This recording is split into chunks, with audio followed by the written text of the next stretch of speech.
With my love and respects, before entering into the sutras, I want all of you to just sit for a few seconds, sit straight and just prepare yourself.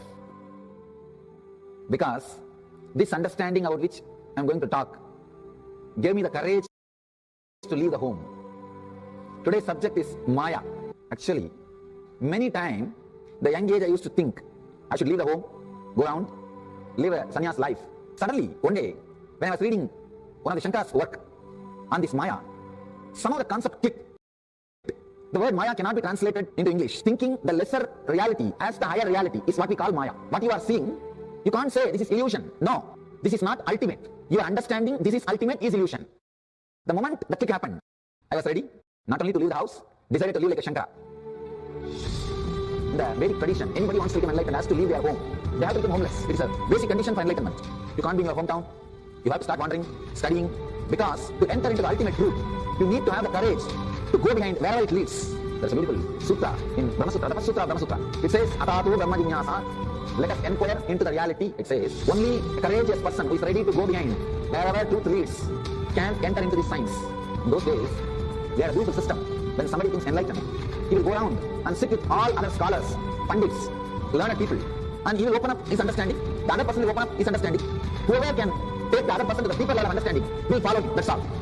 That is why exploring the truth into the deeper and deeper level has been made as a compulsory basic value for anybody who wants to explore the reality, explore into the truth. What we need to understand from this story, courage to go behind the truth, wherever it leads. Even they are ready to gamble with their life, but they are ready for truth.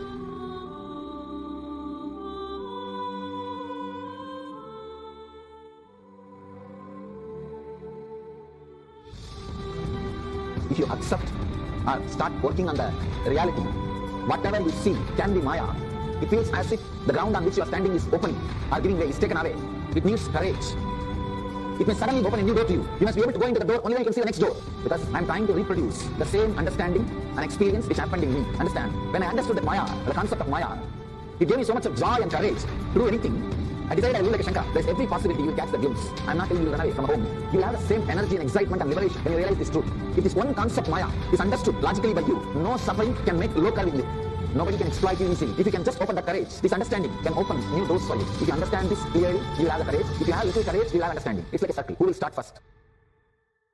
I represent Kailasa nation led by Supreme Council for Hinduism, Nithyananda Paramashivoham, which speaks on behalf of 2 billion Hindus around the world who do not have lives representing them in these international forums. Alright, I start from my side first. I'll give understanding. Let you add courage to it. Let's enter into the sutra. Illusions deceive, colors circumscribe, even divisibles are indivisible. Look becomes Shiva. Welcome you all with my love and respects. Before entering into the sutras, I want all of you to just sit for a few seconds, sit straight and just prepare yourself. Because this understanding about which I am going to talk gave me the courage to leave the home. Today's subject is Maya.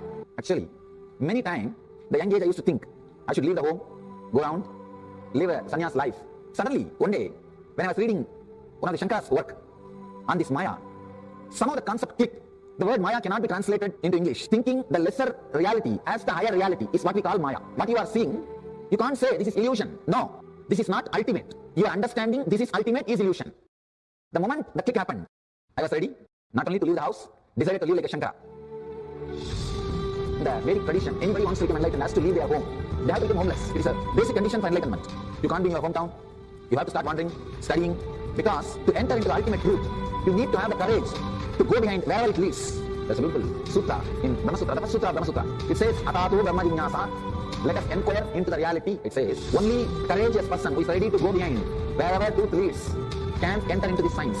In those days, they had a beautiful system. When somebody thinks enlightened, he will go around and sit with all other scholars. Illusion.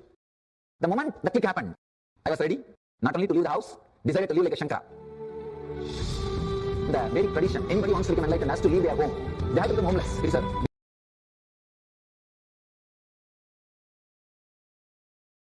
Los Angeles Kailasa is one of the connection points with Mahā KAILΑSA and Bhuloka and all other lokas, spaces.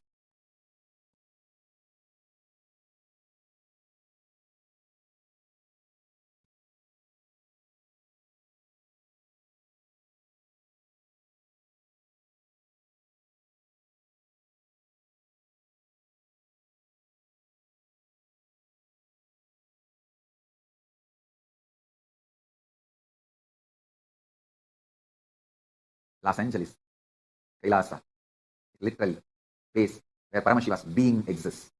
He is not only in the form of energy, super consciousness, state, space, powers, he is in the very form of the being. Accepting, receiving our worship, prayers, and responding with the grace and compassion and love and blessing. Swamiji, what's the daily lifestyle of Paramashiva? Like, do you brush teeth with Haritaki and do yoga like everyone? Do what I am saying. What I do, you can't do. So, Paramashiva, above all this, you just do what I am saying. You can never do what I am doing. You will never be even able to know what I am doing or my lifestyle. My lifestyle is beyond your imagination and love and blessing. Swamiji, what's the daily lifestyle of Paramashiva? Like, do you brush teeth with Haritaki and do yoga like everyone? Do what I am saying. What I do, you can't do. So, Paramashiva, above all this, you just do what I am saying. You can never do what I am doing. You will never be even able to know what I am doing or my lifestyle. My lifestyle is beyond your imagination or understanding. How to enrich husband and kids who are not open to see how awesome Swamiji is, and how they should not miss the opportunity to connect with him in this lifestyle. Understand? You just need more intense yoga. If your family, friends, whom you really love, who you really want that they should connect with Paramashiva, myself, and the lifestyle I am manifesting, but if they are not getting connected, the message I am sending for you is you just need little more tyaga. Your tyaga, sacrifice, need to become more intense. Bring more tyaga towards Paramashiva. Learn to sacrifice, do tyaga more and more for Paramashiva. Your tyaga will inspire them. Make them understand the higher existence. With your tyaga, I will manifest my powers. That will inspire them. Make them understand the higher way of existing. They will automatically be connected to me. Pranams at your divine lotus feet.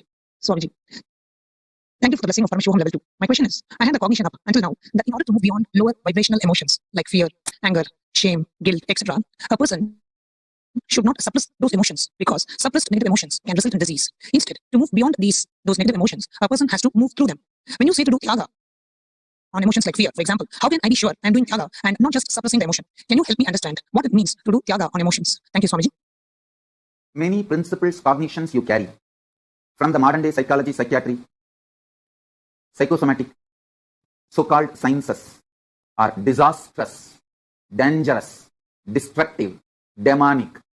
Those cognitions came from sick mind to keep the humanity sick forever. This is the largest psychological terrorism done on humanity. Modern day psychology is the root cause of all the psychological sickness of humanity. The false, wrong principles they taught are the reason for all the sufferings of the modern day humanity. Tyaga is not suppression. That's the first truth you need to know. Second truth, you can never go through them and come out of them. Third truth, renounce everything you know about you. From the modern psychology, it is sickening. You are consciousness. Learn from me, the creator of you. I am giving you the owner's manual. Vedas and Agamas. Learn from me. You are consciousness. And tyaga is the way to kindle, explode the pure consciousness. Sacrifice even the idea. If you suppress your fears, it will come out as disease, because the whole thing is false. Whole thing is false. Neither your fear is truth, nor the principle if you suppress your fears, it will come out as disease is true. Both are false. Renounce both. Modern day psychology is the greatest psychological terrorism done on human beings. Modern day psychological principles are the reason for all the psychological disease and sufferings of humanity. Learn about you, your body, your mind, everything from me, the creator. I have given you the owner's manual in Vedas and Agamas. Learn only from that source, not from blackmailers. Don't learn about you from blackmailers. Learn about you from creator, liberator. I am your creator and I am your liberator. Learn from me, Veda Agamas, not from blackmailers and deluders. Psychiatric doctor and patient relationship is equivalent to disciple-disciple relationship. Deluded, trying to guide another one deluded. Blind tries to lead the blind. Both destroy themselves. Swamiji, as you have said, having Guru in one's life is the ultimate luxury. How can we stop taking you for granted? First, stop all disciple-disciple relationship which gives you either perverted or lower understandings about Guru and his actions and his existence. Second, stop allowing people to poison you who claim they know more about Guru than you because they lived around him or they were closer to him or closer to his body, near to the place where he was living, all that. Stop any form of relationship with any accuser, or who looks at Guru lower than the way you connect with him. Third, Guru-disciple relationship is just between you and him. There cannot be comparison. Comparing others' relationship with him, there cannot be silly emotions like attention need or any comparison, jealousy between you and your Guru's relationship. Do not allow third person to enter between you and your Guru's relationship. Fourth, operate from the reality, truth. What you sacrifice, do tyaga for him. He showers billions and trillions times more on you. Whether you share your time, treasure, talent, emotion, love, anything with Guru, whatever you sacrifice, he showers billions of times on you. There is no comparison. Oh, he gave only that much and he got that much attention, name and fame, glory. Should I give this much? Stop all comparison. Stop dealing me strategically. Start dealing me with simple integrity. Simple integrity and simple, straightforward tyaga. What you can give, that last thing, sacrifice that. Kannappa, whose eyes still I am having. Ilayangudi Maranar, whose food still I am eating. Understand? All these people gave the last push and gave what they can give. Sacrifice. Kannappa's first eye I am not having. Second eye I am having. His first eye is tyaga. Second eye is ultimate tyaga.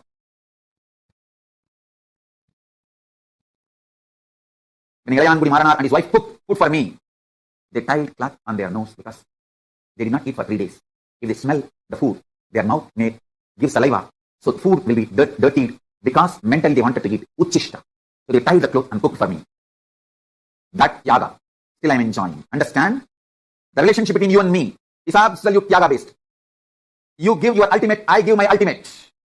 It is not strategic. It is tyaga, undeniable tyaga. I don't care who gives what. Is it the last thing he is giving? That is what I care. Millions of people give food. I don't eat. Ilayangudi Maranar, the last seed rice he had, he cooked and gave. That is the last he has. That decision, that will persistent, that tyaga is what I am enjoying. And I showered myself for him, on him forever. Tyaga is the bridge between Guru and disciple, not any other strategy. Fifth, simple one-liner. Simple attachment, simple obedience. That's it. I want all of you to know, listen.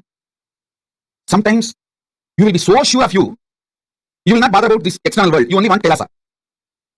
I'll tell you, just 2-3 days before, from my Purvasham family, I got a phone call. They sent a message, Swamiji. Actually, my grandmother passed away. I don't know how many of you know if you read my biography, at the age of 2, my grandmother opened her treasury and asked me to pick up what I want. I picked up Rudraksha and threw everything out, tumbled the box by pushing it aside, just picking only Rudraksha Mala. That same grandmother, she passed away. All her jewels are there. So they sent a message, Swamiji, your share will come around some 107. 107 means I think 800 gram gold. Should we get it and send it to you? I laughed. Hey, at the age of 3, I rejected it. And you are asking me, do I want that at the age of 44? At the age of 3, I clearly picked up what I want from that whole box and threw it, all the other things. And you want me to have that at the age of 44? From 3, I am very clear what I want. Listen carefully.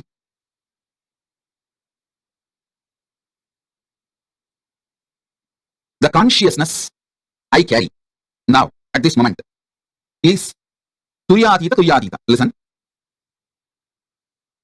carefully. Consciousness I carry is Turyatita Turyatita.